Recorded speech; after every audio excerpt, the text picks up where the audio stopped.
தமிழுக்கும் தமிழனுக்கும் வணக்கம். ஞாலத்திலே உயர்ந்து மானத்திலே தவழ்ந்து கல்வியிலே கேள்வியிலே வீரத்திலே சிறந்து விளங்கியது நம் பாரத நாடு. அந்த பாரத நாட்டினை அந்நியர்கள் அடிமையாக கொண்டனர். அந்த அந்நியர்களை விரட்டுவதற்காக தமிழகத்திலே தூத்துக்குடியிலே ஒட்டப்படாரத்திலே ஒப்பற்ற வீரனாக திகழ்ந்தவர்தான் நம் பாரதம் போற்றும் வ.உ.சி. வள்ளிநாயகம் உலகநாதன் சிதம்பரம் திருநெல்வேலியிலே வழக்கறிஞராக தனது வாழ்க்கையை தொடங்கினார். பால கங்காதார திலகர், லாலா லஜபதி ராய் போன்றோரால் ஈர்க்கப்பட்டு 1905 முதல் தேசிய இயக்கத்தில் ஈடுபட தொடங்கினார். முதலில் கப்பல் போக்குவரத்து மூலம் இந்தியாவின் வளத்தை சுரண்டும் ஆங்கிலேயரின் ஆதிக்கத்துக்கு முடிவு கொண்டு வரும் வகையில் 1906 சுதேசி நீராவி கப்பல் நிறுவனத்தை தொடங்கினார்.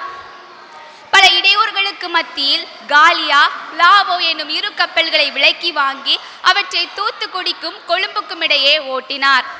அது மட்டுமல்லாமல் தொழிற்சங்கமே இல்லாத காலத்தில் 1908 தூத்துக்குடி மாவட்டத்தில் நிகழ்ந்த பவள ஆலை தொழிலாளர் வேலைநிறுத்த போராட்டத்தினை 9 நாள் தொடர்ந்து முன்னின்று நடத்திய வ.உ.சி. தொழிலாளர்களுக்கு வேலை நேரம் குறைப்பு, விடுமுறை போன்ற சலுகைகளையும் பெற்று தந்தார். ஒரு பக்கம் கப்பல் நிறுவனம், மறுபக்கம் தொழிலாளர் புரட்சி என இந்தியாவின் விடுதலைக்காக அரும்பாடுபட்ட வ.உ.சி. மீது ஆங்கிலேயரின் கோபம் அதிகமானது. வ.உ.சி.யின் இத்தகைய பல வீர தீர செயல்களினால் ஆங்கிலேய அரசுக்கு பெரும் பின்னடைவு ஏற்பட்டதால் 1908 மார்ச் 9 வ.உ.சி.யை திருநெல்வேலியில் வைத்து கைது செய்தனர்.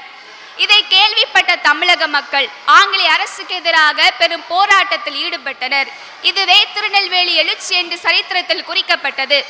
கொடுத்து கொடுத்து சிவந்த வ.உ.சி.யின் கரங்கள் சிறையில் செக்கிழுத்து கல்லுடைத்து புண்ணாகின.